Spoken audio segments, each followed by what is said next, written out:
taking hold of objective Alpha. The UAV is ready for deployment. Fucking die! Hi guys, this is Splish. I hope you're having a great day. Today we're getting back into World War III, and there are quite a few reasons for that. First off, I've heard that some of you guys like to watch this kind of gameplay, and it is an interesting game to, follow when it comes to the development cycle. I have covered this game before. It's been out there for quite some time, but as you may know, the game didn't do that well when it was first released, so it's been an overhaul right here, right now, and it's been a closed beta for quite some time. I've been talking about that. I've also been making a video when it comes to the open beta kind of weekend that they had quite recently, but it's also time to remind you guys that this game will soon become free to play, meaning open beta from March. I haven't seen the exact date, but it's going to be interesting to see that kind of launch, you might say. That's at least what they say on their website, and I hope you guys will take the opportunity to try out the game if you haven't so far. I have been talking about things in the game that I do think has to be, both addressed, and some of them have already, but I think it's important to say that they actually have been fixing something that I have felt being quite annoying for a long time, and that is the audio. Sure, it's not perfect, some of the sounds aren't great, and I sometimes still have some glitches, you might say, where I don't hear the sound when I'm shooting.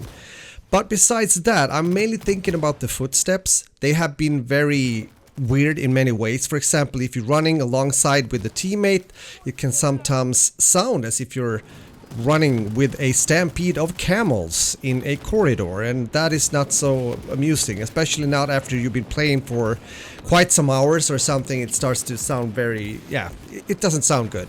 But coming back to the game now makes it quite clear that they've done something about it, which is of course good. But besides that, I can't really see like big changes or anything. Again, we have the same maps in rotation from before.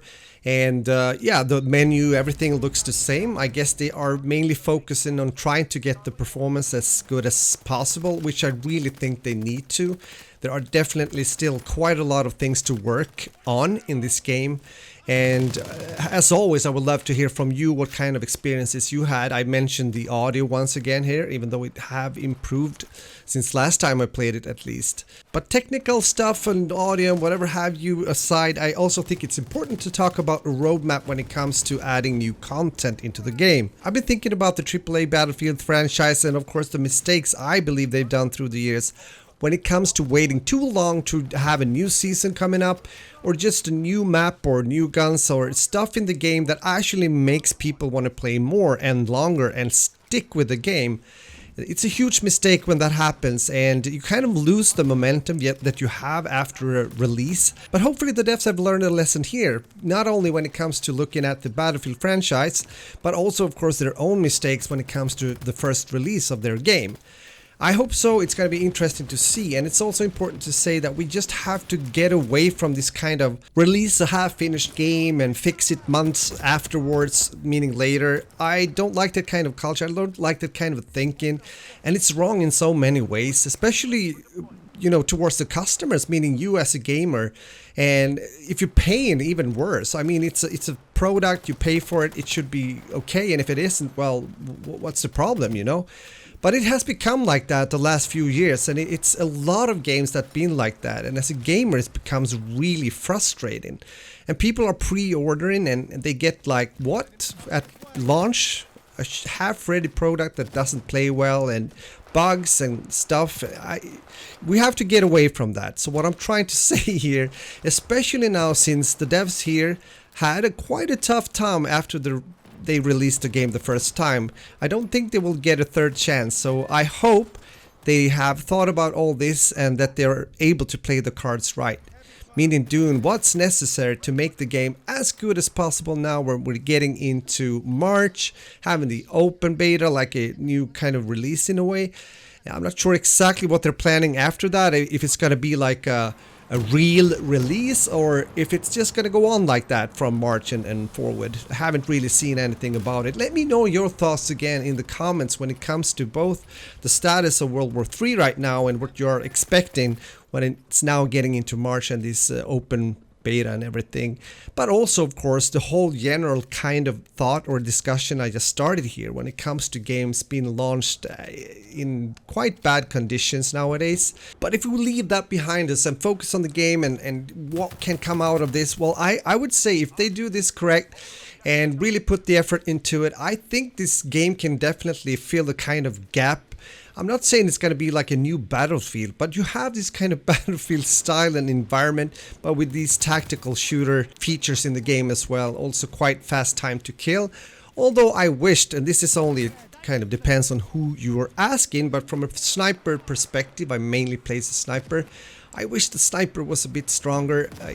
I know it has to be some correlation between, you know, people are having armor, helmets, and sometimes they break, and therefore, you know, the damage has to be adjusted to that. But I just feel that the base damage is a bit low compared to what you get when you're playing with a good AR or something. I get dropped really fast sometimes. And, well, it should be like this in a tactical shooter, I guess. Or at least this is what they've done with the game. But oh, I would love to have me a bit of a stronger sniper. I would love that. Maybe I get something good later on, because the grind is also quite, well, it takes time. I mentioned that before. Some people have been complaining. I'm not complaining, but I'm actually complaining a bit. It is a long grind, and I have to get to, I think, level 19 to actually get another sniper. I'm not even sure if it makes more damage. Probably not. But we'll see what happens. And once again, I hope this game can definitely break through and get an audience, and you guys have the chance now to play it in March. So really take the opportunity, and of course let me know in the comments already what you think about the game. I know it's not flawless by far, and as I've said over and over again in this video, they really need to take the time and take the effort that it takes to get the game where it should be.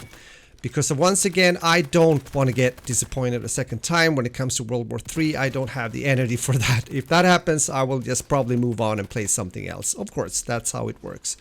But with that said, my friends, thanks for watching, and I will make another video, of course, when it comes to World War 3, when the game is now entering the open beta phase and everything. So with that said, my friends, take care and have a beautiful day, and yeah, game on as always. Hold of objective Bravo 1.